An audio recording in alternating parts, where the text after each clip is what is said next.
Assalamualaikum warahmatullahi wabarakatuh. Halo semuanya. Perkenalkan, nama saya Rafika Febriza Martias Putri.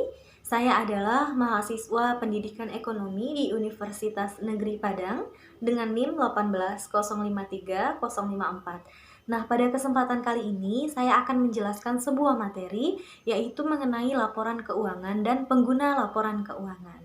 Oke, langsung saja kita mulai dari apa yang dimaksud dengan laporan keuangan. Jadi, laporan keuangan itu merupakan sebuah informasi yang berisikan catatan-catatan keuangan perusahaan dalam suatu periode akuntansi. Jadi, di dalam suatu laporan keuangan ini akan jelas terlihat apakah perusahaan tersebut laba ataupun perusahaan tersebut rugi, berapa jumlah penjualannya, berapa pengeluarannya, berapa pendapatnya, utang dan piutangnya, dan segala macam yang berhubungan dengan catatan keuangan suatu perusahaan. Nah, tentu saja dalam laporan keuangan ini tidak mungkin disusun atau dibentuk tanpa adanya tujuan. Lalu, apakah tujuan dan manfaat dari laporan keuangan? Tentu saja, manfaat dan juga tujuan dari laporan keuangan ini berkaitan dengan pihak-pihak yang menggunakan laporan keuangan. Siapa saja pihak yang menggunakan laporan keuangan? Ada dua, yaitu pihak internal dan juga pihak eksternal. Pihak internal ini, atau yang biasa disebut dengan pihak dalam, merupakan pihak yang berkaitan langsung dengan aktivitas operasional perusahaan atau yang biasa mengambil keputusan secara langsung dalam kegiatan perusahaan. Dalam hal ini, pihak internal yaitu adalah manajer. Jadi, manajer memiliki kegunaan di dalam perusahaan, yaitu untuk memanajemen atau mengelola perusahaan. Dengan adanya laporan keuangan, jadi manajer akan tahu bagaimana kondisi perusahaan pada tahun yang bersangkutan. Apakah perusahaan tersebut dalam keadaan sehat ataupun tidak? Apakah keuangannya baik atau tidak? Apakah laba atau rugi, dan segala macamnya itu semua tertera dalam laporan keuangan. Nah, dengan melihat hal itu, maka manajer akan terbantu dan lebih mudah dalam mengambil keputusan dan kebijakan seperti apa yang akan diterapkan ke perusahaan agar perusahaan ini lebih baik ke depannya. Yang kedua, tadi ada pihak eksternal atau pihak luar. Maksudnya yaitu pihak-pihak yang tidak secara langsung berkaitan dengan kegiatan di perusahaan dalam hal memanajemen perusahaan. Jadi pihak eksternal ini ada beberapa, teman-teman, yaitu investor, ada karyawan, ada kreditur, lalu ada pemasok, dan juga ada pemerintah. Jadi 5 ini merupakan pihak eksternal yang menggunakan laporan keuangan. Mari kita bahas satu persatu. Oke, yang pertama kita akan membahas mengenai investor. Jadi, investor ini menggunakan laporan keuangan untuk menilai apakah kira-kira perusahaan ini baik apabila ia menanamkan modal atau berinvestasi di dalamnya, ataukah tidak. Nah, dengan melihat laporan keuangan, maka investor akan tahu bagaimana kondisi keuangan perusahaan.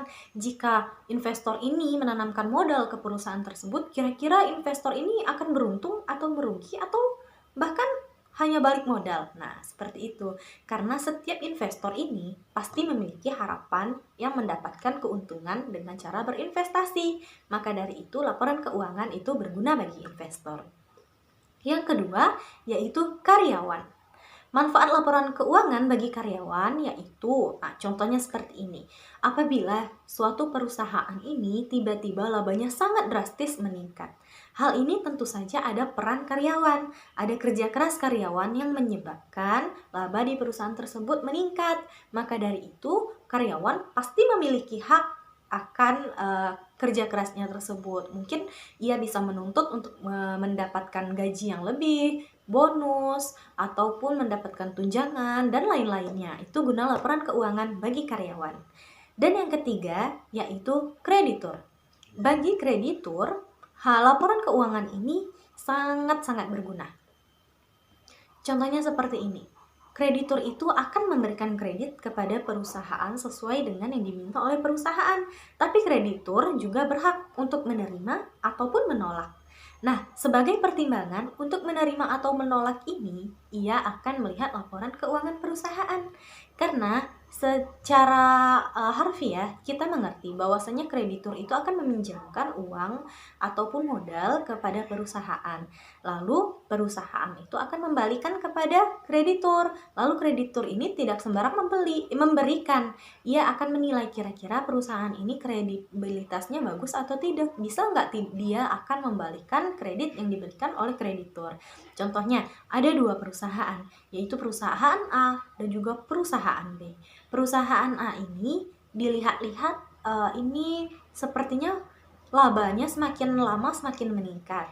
Tingkat solvabilitasnya juga bagus, tingkat pengembalian utangnya bagus, dan juga sepertinya pendapatan-pendapatan di perusahaan A ini juga semakin lama semakin besar, semakin tinggi. Maka bisa jadi perusahaan A akan dipertimbangkan kreditur untuk diberikan kredit. Sebaliknya dengan perusahaan yang kedua, yaitu perusahaan B, di sini sepertinya perusahaan B ini hampir saja diambang kerugian karena semakin lama labanya semakin menurun, bahkan akhir-akhir ini perusahaan B mengalami kerugian. Nah, oleh karena itu mungkin hal ini dapat dipertimbangkan oleh kreditur apakah ia akan memberikan kredit di perusahaan B atau tidak. Nah, seperti itu. Lalu yang keempat, pihak eksternal yang menggunakan laporan keuangan yaitu adalah pemasok. Pemasok memberikan barang-barang ataupun modal ataupun sumber daya kepada perusahaan. Namun sebelum itu ia akan menilai apakah kira-kira perusahaan ini akan bisa diajak kerja sama atau tidak. Bagaimana caranya? Yaitu dengan cara melihat laporan keuangan perusahaan. Jika dilihatnya laporan perusahaan ini sepertinya keuangannya stabil, keuangannya bagus, maka mungkin hal ini akan dipertimbangkan karena ia akan dapat bekerja sama dengan perusahaan tersebut. Nah, begitu pula sebaliknya. Dan yang kelima, pihak eksternal yang menggunakan laporan keuangan yaitu adalah pemerintah. Kira-kira apakah peran pemerintah dengan melihat laporan keuangan tersebut? Nah, jadi seperti ini. Dalam dunia ini, dalam suatu perusahaan pasti dikenai pajak. Pajak ini akan disetorkan kepada pemerintah. Lalu pemerintah akan menilai berapa besarnya pajak yang akan diterima pemerintah dari perusahaan tersebut dengan cara melihat laporan keuangan. Karena di laporan keuangan ini akan tersaji berapa besar pendapatannya yang akan dijadikan patokan dalam pemberian pajak. Apabila pendapatan perusahaan semakin besar, maka semakin besar pula pajaknya, dan begitu pun sebaliknya. Oleh karena itu, laporan keuangan berguna bagi pemerintah untuk mempertimbangkan jumlah pajak yang harus dibayarkan oleh perusahaan kepada pemerintah. Nah, oke. Berarti kita sudah memahami ya tadi apa yang dimaksud dengan laporan keuangan, lalu tujuannya untuk apa, lalu siapa-siapa saja pihak yang berkepentingan untuk menggunakan laporan keuangan. Nah, setelah itu kita juga harus tahu nih, ternyata laporan keuangan itu ada banyak jenisnya. Nah, dari awal apabila ada transaksi di suatu perusahaan, maka transaksi itu harus dicatat, dibukukan, terus dihitung hingga menjadi suatu laporan keuangan. Jadi laporan keuangan ini ada banyak jenisnya, mulai dari laporan posisi keuangan atau yang dulu biasa disebut dengan neraca, ya, lalu ada juga laporan arus kas, lalu ada laporan laba rugi, ada laporan perubahan modal atau saldo modal, dan juga yang terakhir ada catatan atas laporan keuangan. Jadi kelima laporan ini yang akan dipertimbangkan oleh pihak-pihak internal maupun eksternal tadi dalam mengambil keputusan. Nah, oke teman-teman, mungkin hanya itu yang dapat saya sampaikan. Semoga kita sama-sama dapat memahami materi ini dengan baik dan menjadi ilmu yang bermanfaat. Terima kasih atas segala perhatiannya. Mohon maaf apabila masih banyak kekurangan dan juga kesalahan karena kita masih sama-sama belajar. Saya sudahi dengan wabillahi taufik wal hidayah. Wassalamualaikum warahmatullahi wabarakatuh. Bye.